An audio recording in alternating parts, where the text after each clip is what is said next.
الحمد لله رب العالمين والعاقبة للمتقين والصلاة والسلام على سيد الأنبياء والمرسلين ومن تبعهم بإحسان إلى يوم الدين. أما بعد، عن أبي هريرة رضي الله تعالى عنه قال رسول الله صلى الله تعالى عليه وسلم: أحبب حبيبك هونا ما عسى أن يكون بغيضك يوما ما، وأبغض بغيضك هونا ما عسى أن يكون حبيبك يوما ما. حضرات محترم، برادران اسلام، میرے بزرگوں، بھائیوں اور نوجوان دوستوں، ابھی جو حدیث شریف میں نے آپ کے سامنے پڑھی ہے، اس کے راوی سیدنا حضرت ابو ہریرہ ہیں، اور سند کے اعتبار سے یہ حدیث صحیح ہے. یہ ترمذی شریف کی روایت ہے. یہ حدیث ہمارے لحاظ سے عجیب بھی ہے، لیکن بڑا سبق آموز ہے. سب سے پہلے میں آپ کے سامنے حدیث کا مضمون پیش کر دیتا ہوں. حضرت ابو ہریرہ رضی اللہ تعالی عنہ روایت کرتے ہیں، جناب رسول اللہ صلی اللہ علیہ وسلم نے ارشاد فرمایا کہ اپنے دوست سے دھیرے دھیرے، آہستہ آہستہ دوستی اور محبت کرو، کیونکہ ہو سکتا ہے تمہارا وہ دوست کسی دن تمہارا مخالف اور دشمن بن جائے، اور تمہاری دوستی دشمنی میں بدل جائے، دشمنی میں تبدیل ہو جائے، اور جو تمہارا دشمن ہے اس کے ساتھ بھی دشمنی اور بغض دھیرے دھیرے کرو، کیونکہ ہو سکتا ہے یہ دشمن ایک دن تمہارا دوست بن جائے، تمہاری آپس کی دشمنی دوستی میں تبدیل ہو جائے. لہذا جب دوستی کرو، کسی سے محبت کرو، تو یہ آہستہ آہستہ اعتدال کے ساتھ ہو. اسی طرح اگر کسی سے دشمنی کرو تو دشمنی میں بھی حد سے آگے نہ بڑھو، بلکہ اعتدال میں رہ کر اعتدال کے ساتھ دشمنی بھی ہونی چاہیے. خلاصہ یہ ہے کہ اس حدیث پاک میں رسول ہاشمی صلی اللہ علیہ وسلم نے ہمیں دوستی اور دشمنی کا ایک ذرّی اصول دے دیا ہے کہ کسی سے دوستی کرو تو اعتدال سے کرو، اور کسی سے دشمنی کرو تو بھی اعتدال سے کرو. میرے دوستو، بزرگوں اور بھائیوں، آج لوگوں کا حال کیا ہے؟ آج صورتحال یہ ہے کہ جب کسی آدمی کو کسی سے دوستی ہو جاتی ہے، محبت ہو جاتی ہے یا تعلق ہو جاتا ہے، تو وہ اس دوستی اور محبت میں بے دھڑک آگے بڑھتے چلے جاتا ہے. ان کا اٹھنا بیٹھنا، کھانا پینا، ہر چیز ان کے ساتھ ہوتا ہے. شب و روز کی مکمل زندگی ان کے ساتھ بسر کرتا ہے. نہ دن کی خبر ہے نہ رات کا پتہ ہے. تمام حدود کو پار کر جاتے ہیں. جن سے تعلق اور محبت قائم ہو گیا، ان کے اندر کوئی عیب نظر نہیں آتا. ان کی تعریف کے گن گائے جا رہے ہیں، قصیدے اور اشعار پڑھ رہے ہیں. محبت میں بالکل اندھے اور بہرے ہو جاتے ہیں. لیکن اچانک معلوم ہوا کہ دوستی ٹوٹ گئی، اور جب دوستی ٹوٹ گئی تو اب صورتحال یہ ہے کہ وہ آدمی جو کل تک اپنے دوست کی تعریفیں کر رہا تھا، اس کی اچھائیاں اور خوبیاں بیان کر رہا تھا، لیکن اب دوستی کے ختم ہو جانے کے بعد عالم یہ ہے کہ ایک دوسرے کی شکل و صورت دیکھنے کے لیے روادار نہیں، حتیٰ کہ ایک دوسرے کا نام تک سننے کے لیے تیار نہیں۔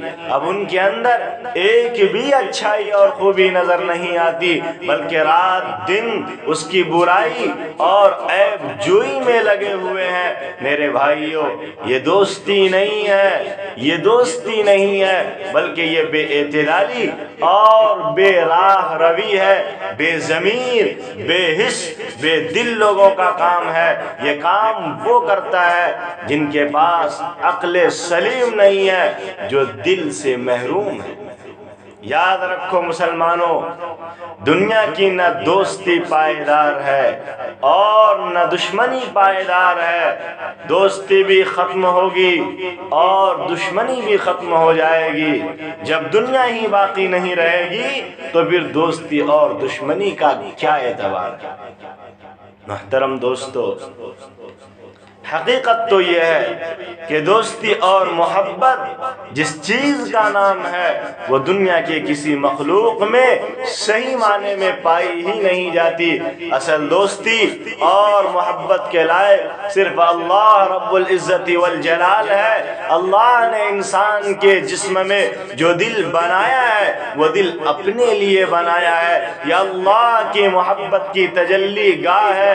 اب اس دل میں کسی اور کو اس طرح بٹھانا، اس طرح اس کو جما لینا، یا آپ کے دل پر وہ اس طرح قبضہ جما لے کہ آپ اس کے اشارے پر چلیں، وہ جو کہے وہ آپ کرنے کے لیے تیار ہوں، آپ کا دل اس کا مکمل تابع اور فرما بردار ہو جائے، یہ کسی مسلمان اور مومن کی شان نہیں ہے، یہ کسی مسلمان کے لیے مناسب نہیں ہے۔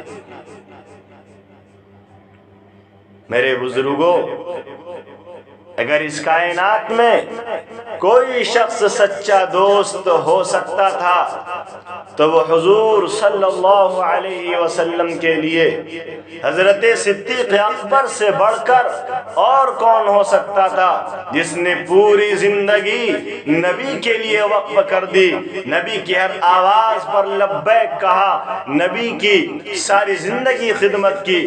حضرت صدیق اکبر نے جو دوستی کا حق ادا کیا ہے، پوری دنیا میں آج تک اس کی کوئی نظیر نہیں پیش کر سکا، اور ہمارا ماننا ہے کہ پیش بھی نہیں کر سکتا ہے۔ لیکن اس کے باوجود آقا صلی اللہ علیہ وسلم نے جو بات ارشاد فرمائی ہے وہ ہم سب کے لیے قابل عمل ہے، ہم سب کے لیے ایک سبق اور عبرت کا سامان ہے۔ آقا صلی اللہ علیہ وسلم نے ارشاد فرمایا، لو کنت متخذا خلیلا لاتخذت ابا بکر خلیلا۔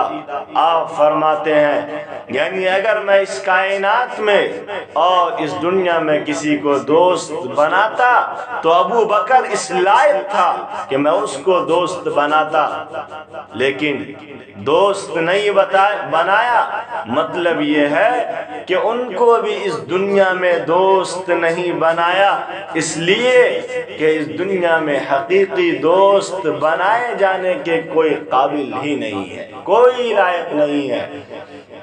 یعنی کسی کو اپنا اس طرح دوست بنا لیا جائے، اس کو اپنے دل میں اس طرح جگہ دی جائے، یا وہ ہمارے دل میں اس طرح قبضہ جما لے کہ ہم اس کا مکمل تابع ہو جائے، ہمارا ظاہر اس کے تابع، ہمارا باطن اس کے تابع، ہمارا ذہن، ہمارا دل، ہمارا دماغ، ہر چیز اس کے تابع ہو جائے۔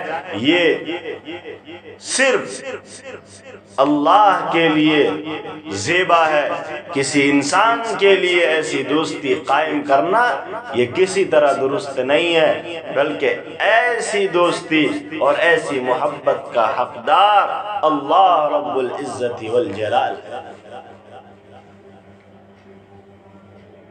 ہمارے معاشرے سماج میں یہی صورتحال ہے کہ جب دوستی ہوتی ہے تو آنکھ بند کر کے اندھے اور بہرے ہو کر کے اس کی تعریفیں، خوبیاں اور اچھائیاں بیان کرتے ہیں، لیکن جب دشمنی ہو جائے، بغض عداوت ہو جائے تو پھر اس کی اچھائیوں کو اور اس کی خوبیوں کو بھی تسلیم کرنے کے لیے تیار نہیں ہے، اور ایسا لگتا ہے کہ شاید رب العزت والجلال نے ایک اس انسان کو بغیر خوبیوں کو اس کائنات میں پیدا فرمایا، حالانکہ حقیقت ہے کہ اللہ نے اس کائنات میں جسے پیدا کیا ہے ان تمام میں کچھ اچھائیاں، خوبیاں ہیں اور کچھ خامیاں اور خرابیاں بھی ہیں۔ ایسا نہیں ہے کہ انسان صرف خوبیوں میں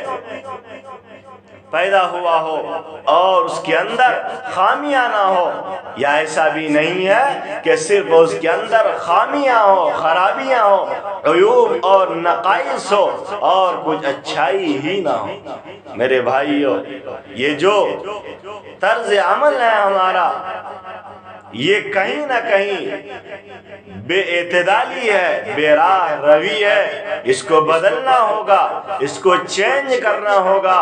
یہ انسانیت کا عمل نہیں ہے، یہ انسانیت کے خلاف ہے، بے مروتی، بد اخلاقی اور بد دینی کا ثبوت ہے۔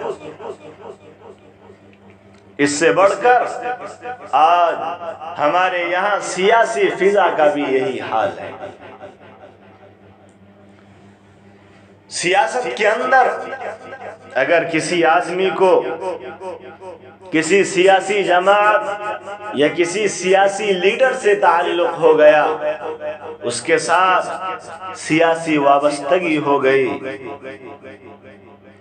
تو اس کی اور اس جماعت کی اتنی تعریفیں کرنے لگتا ہے، اتنی خوبیاں اور اچھائیاں بیان کرنے لگتا ہے جیسا کہ اس کے اندر کوئی خامی اور خرابی ہے ہی نہیں، جیسا کہ وہ تمام عیوب سے پاک ہو، معصوم عن الخطا ہو۔ میرے بھائیوں،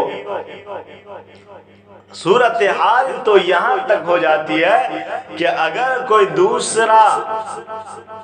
دوسرا فریق اس کا ویرود کرے، اس جماعت، اس لیڈر کی تنقید کرے یا اس پر تنقید کرے، تو یہ صاحب اس کا سننا گوارا نہیں کرتے ہیں، اس کی حمایت میں ہمیشہ ہر وقت تیر و تلوار لے کر کھڑے نظر آتے ہیں اور ہمیشہ ان کا دفاع کرتے ہیں۔ لیکن جب کسی وجہ سے سیاسی دشمنی ہو جائے، اور اس کی مختلف وجوہات ہو سکتی ہے، ایسا بھی ہوا اور ہوتا ہے کہ جو آج ان کی تعریفیں کر رہا ہے، کل ان کی جماعت سے اور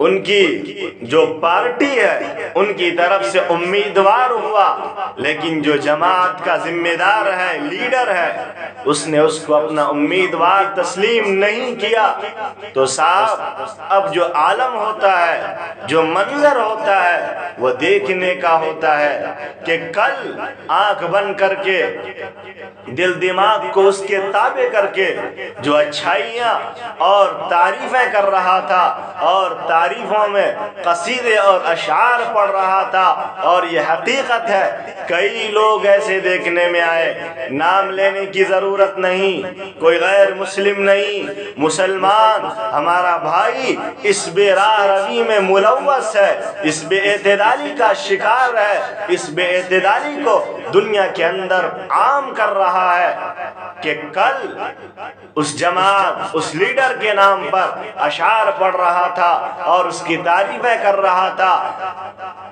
چاہے صدن میں ہو، پارلیمنٹ میں ہو، دنیا کے کسی پروگرام میں ہو، مجلس میں ہو، محفل میں ہو، تنہائی میں ہو، اپنے دوستوں میں ہو، ہر جگہ اس کی تمام پہلوؤں سے، ہر اعتبار سے اس کی خوبیاں، اس کی تعریفیں کر رہا تھا، لیکن جب اسے ٹکٹ نہیں دیا گیا یا اور کوئی اختلاف ہو گیا تو اب اس کے اندر کوئی اچھائی ہی نظر نہیں آتی، بلکہ اس کو تمام عیوب اور نقائص کا مجسمہ باور کرانے کی کوشش کرتا ہے، اور ایسا لگتا ہے کہ اس آدمی کو جس کی اب یہ مخالفت کر رہا ہے، برائیاں کر رہا ہے، رب العالمین نے اس کو بغیر خوبیوں کو پیدا کیا ہے۔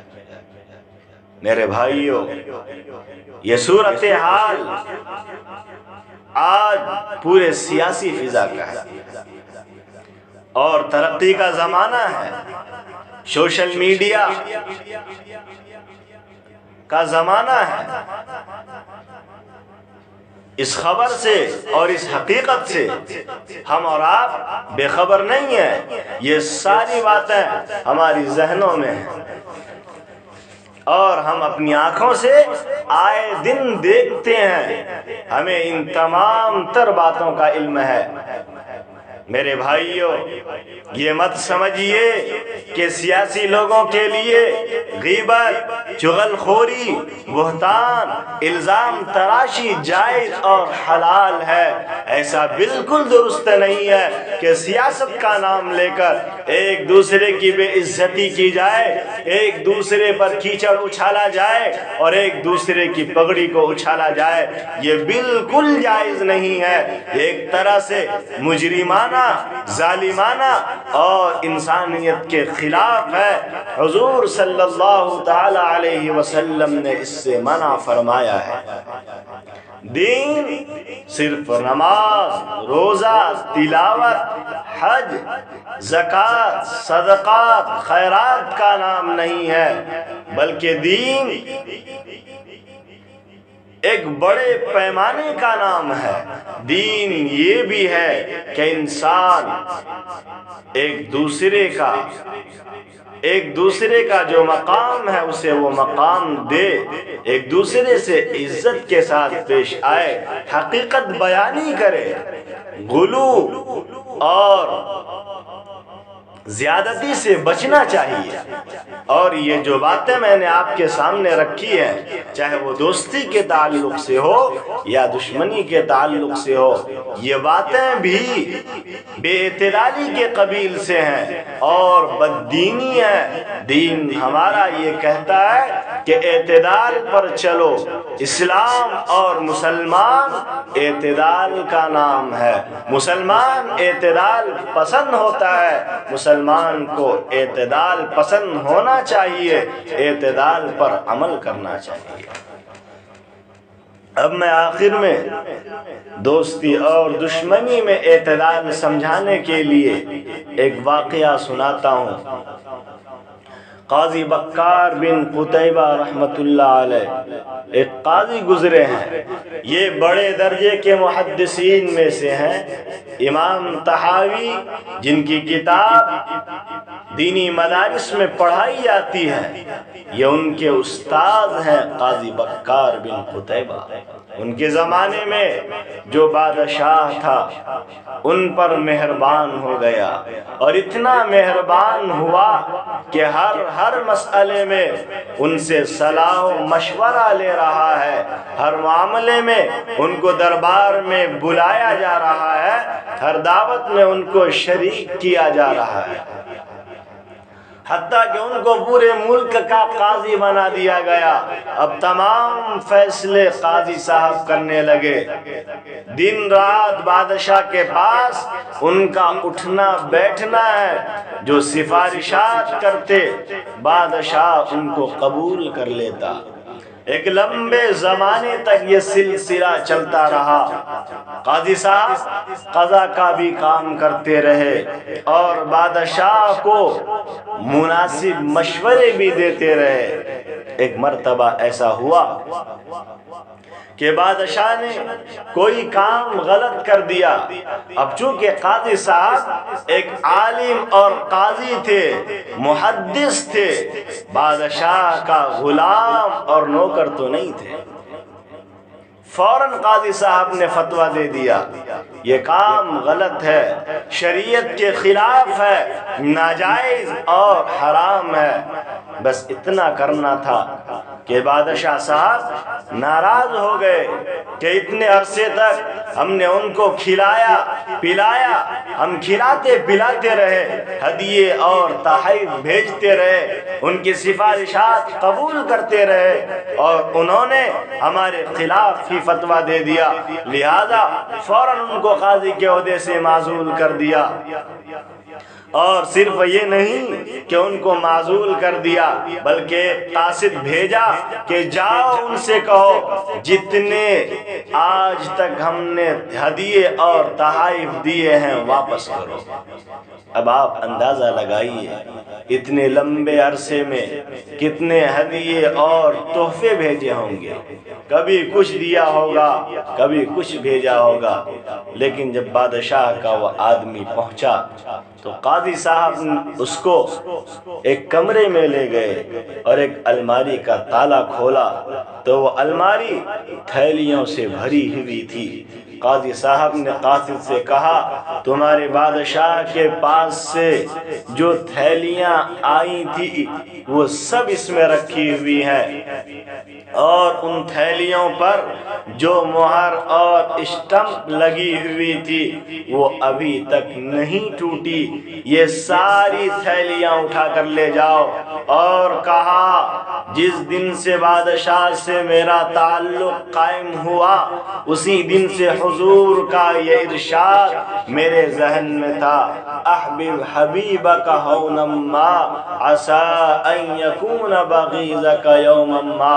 مجھے اندیشہ تھا اور اندازہ تھا کوئی دن ایسا آئے گا، کوئی وقت ایسا آئے گا مجھے یہ سارے تحفے اور ہدیے واپس کرنے پڑیں گے. میں نے آج تک ان کے ہدیے اور تحفے میں سے کوئی چیز اپنے استعمال میں نہیں لایا. دوستو، دنیاوی بادشاہ کا ہمیشہ یہی حال رہا ہے کہ وہ بہت کم اور تنگ ظرف ہوتے ہیں. آج بھی جو سیاسی لیڈران اور حکمران ہیں ان کا بھی یہی حال ہے، حق بولتے نہیں، یہ حق اور سچ سننا نہیں چاہتے، حق کی آواز کو دباتے ہیں، حق بولنے والوں کو مٹانے کی ناپاک کوشش کرتے ہیں. حق سننا کسی کو گوارا نہیں ہے، اور صحیح مشورہ اور صحیح رائے کوئی لینا نہیں چاہتا، کوئی طلب نہیں کرتا، اور اگر دیا جائے تو صحیح مشورے پر عمل نہیں کرتے. میرے بھائیوں، یہ ایسی باتیں ہیں جو کوئی نئی نہیں ہے، بلکہ یہ زمانے قدیم سے چلی آ رہی ہیں، اور آج ہم سب اس کو اپنی نظروں سے دیکھ رہے ہیں. اس لیے میرے بھائیوں، رسول اللہ صلی اللہ علیہ وسلم کے اس فرمان اور اس ارشاد پر عمل کریں کہ ہماری دوستی بھی اعتدال کے پر ہو، اور اگر ہم دشمنی کریں تو ہماری دشمنی بھی اعتدال کے ساتھ ہو. بے اعتدالی، بے راہ روی یہ شریعت کے مزاج کے خلاف ہے.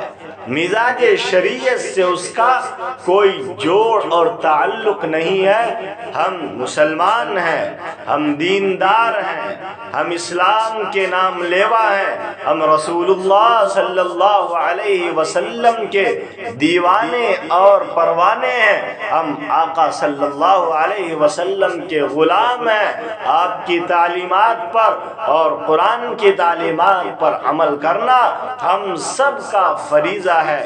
یہ بات جو آقا نے فرمائی کہ دوستی اور دشمنی اعتدال سے کرو، یہ فرض اور واجب نہیں ہے، لیکن ہماری ضرورت کی چیز ہے۔ اگر ہم اس ہدایت پر اور اس مشورے پر عمل کریں گے تو ہم شرمندگی سے اور تمام جو نقصانات ہیں اس سے بچ سکتے ہیں۔ یہ ہدایت ہم سب کے لیے کارگر ہے۔ آج دشمنی اور دوستی کے نام پر، دوستی اور دشمنی کے تعلق سے لوگ جس طرح سے بے عزتی، بے شرمی کا کبھی کبھی سامنا کرتے ہیں، ان کو سامنا کرنا پڑتا ہے، اس کا نتیجہ، اس کی بنیادی وجہ یہ ہے کہ ہم رسول اللہ صلی اللہ علیہ وسلم کے اس فرمان پر عمل نہیں کرتے، اس ہدایت کو اپنی زندگی میں نہیں لاتے، اس ہدایت کو اپنے دل میں نہیں اتارتے، اس ہدایت، اس فرمان اور اس ارشاد کو اپنے پلکوں پہ نہیں بٹھاتے ہیں۔ میرے بھائیوں، آپ اور ہم سب اس ہدایت پر عمل کریں، انشاءاللہ زندگی میں خوشیاں نصیب ہوں گی، زندگی میں خوشگواریاں آئیں گی اور اچھے راستے ہموار ہوں گے، پیار محبت کا ایک بہترین مثال قائم ہوگا، دوستی کی مثال قائم ہوگی، محبت کا ایک منظر ہوگا اور ایک آپس میں تعلقات اچھے ہوں گے۔ تمام جو بے راہ روی ہے، بے اعتدالی ہے اور غلط صورتحال ہے، ان تمام سے حفاظت ہوگی۔ اللہ تعالی ہم سب کو اعتدال پر قائم فرمائے، ہماری دوستی کو اعتدال پر قائم کرے اور ہماری دشمنی بھی اعتدال پر باقی رہے۔ آمین۔ وما علینا الا البلاغ۔